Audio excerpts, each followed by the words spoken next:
दोस्तों नमस्कार, आदाब। मैं हूं डॉक्टर दुर्गाचरण पांडे। मैं एक टीचर हूं, मोटिवेशनल स्पीकर हूं और मैं बात करता हूं बच्चों के बारे में। मुझे बच्चों पर काम करना अच्छा लगता है, तो आज का फिर से वीडियो बच्चों के लिए है, तो आप हमारे साथ बने रहिए।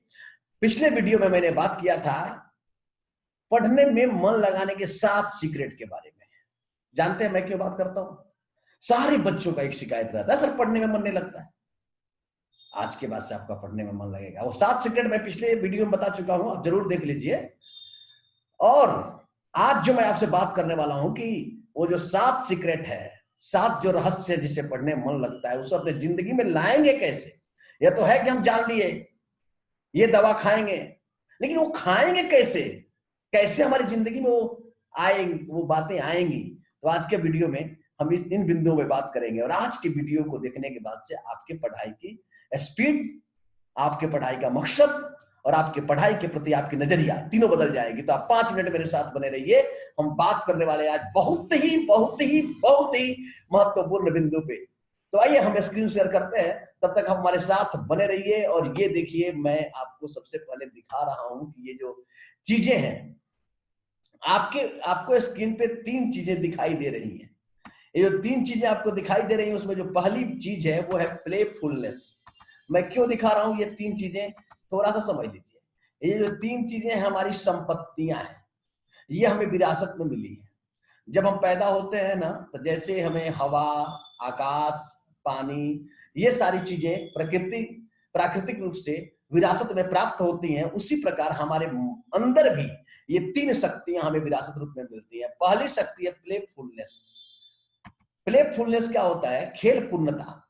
मतलब हर एक बच्चे के अंदर खेल पूर्णता होती है। मतलब कोई भी आदमी क्यों ना हो, किसी को खेलना पसंद है तो किसी को खेल देखना पसंद है, तो किसी को खिलाना पसंद है। लेकिन ऐसा कोई भी आदमी इस धरती पर आप नहीं खोज सकते जिसको खेल पसंद ना हो।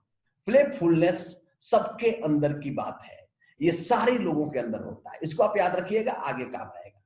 दूसरा चीज है इनोसेंस। क्या है इनोसेंस? इनोसेंस में 2 बातें आती हैं। एक तो आता है साहस। आप तो जानते हैं ना, साहस के बिना कुछ भी होने जाने को नहीं है। और दूसरी बात आती है निर्दोषिता। निर्दोषिता का मतलब आप चाहे जितनी गलतियां कर लें, सारी गलतियां आपको सिखा जाती हैं। हम उल्टा भले सोच लें कि हम जब गलती कर रहे हैं तो गलतियों से हमें परेशानी होती है, बट गलती करना हमारा जन्मसिद्ध अधिकार है और गलती करने से हम सीखते हैं। निर्दोषिता क्या होता है कि गलतियों का दोष हम पे नहीं लगता। मतलब यदि हम कोई मैथ बना रहे हैं और बार बार गलती कर रहे हैं, जितना बार गलती करेंगे उतना बार सीखेंगे, उससे परेशान होने की आवश्यकता नहीं है। और साहस रखना होता है। साहस क्या है? संसाधन नहीं है, समस्याएं अनंत हैं, और फिर भी हमें उसमें आगे बढ़ना है। हर आदमी के अंदर साहस होता है, हर आदमी के अंदर बीज रूप में साहस होता है।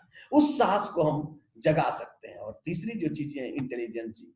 एक शोध के मुताबिक पैदा होने वाले 5 साल के बच्चों में, मतलब ये हुआ कि 5 साल की उम्र तक लगभग 95% बच्चे इंटेलिजेंट होते हैं।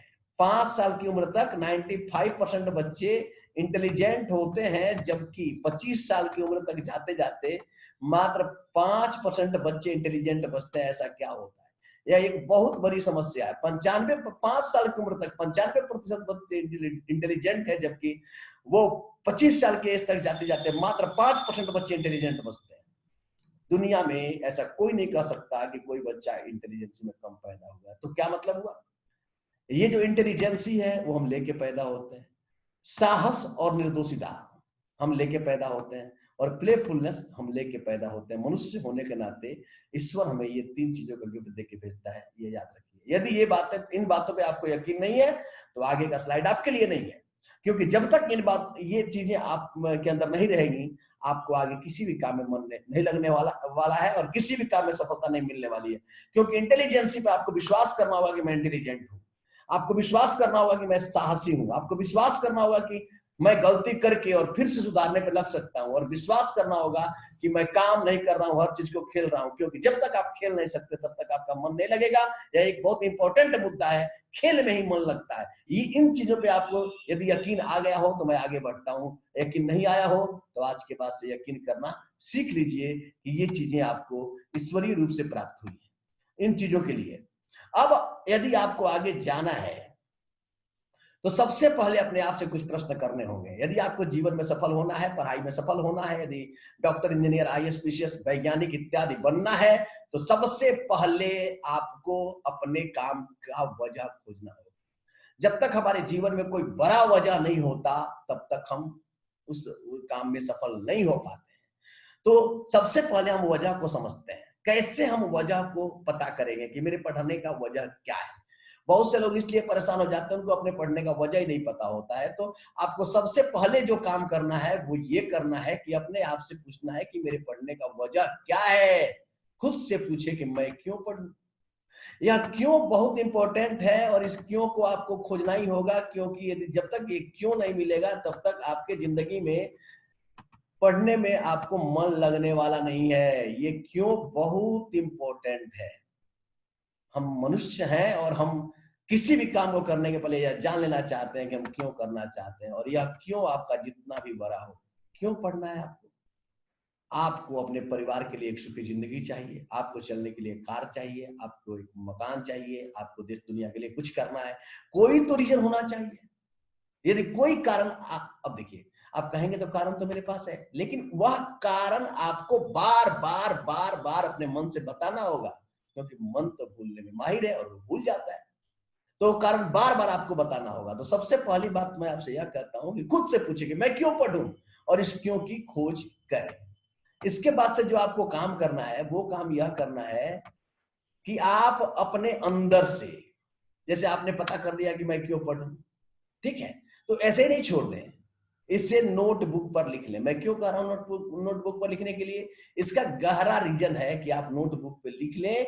जब तक आप नोटबुक पे नहीं लिखेंगे तब तक आप उसे याद नहीं रख पाएंगे। एक बहुत बड़ी बात है कि किसी चीज को यदि हमें याद रखना है तो बार बार उसे हमें अपने आप को याद दिलाने की आवश्यकता होती है, और इसलिए आपको याद रखना पड़ेगा। तो किताब पे लिख लें, अपने मित्रों से बोले, कुछ मित्र आपको याद दिला देंगे और कुछ आपका नोट याद दिला देगा।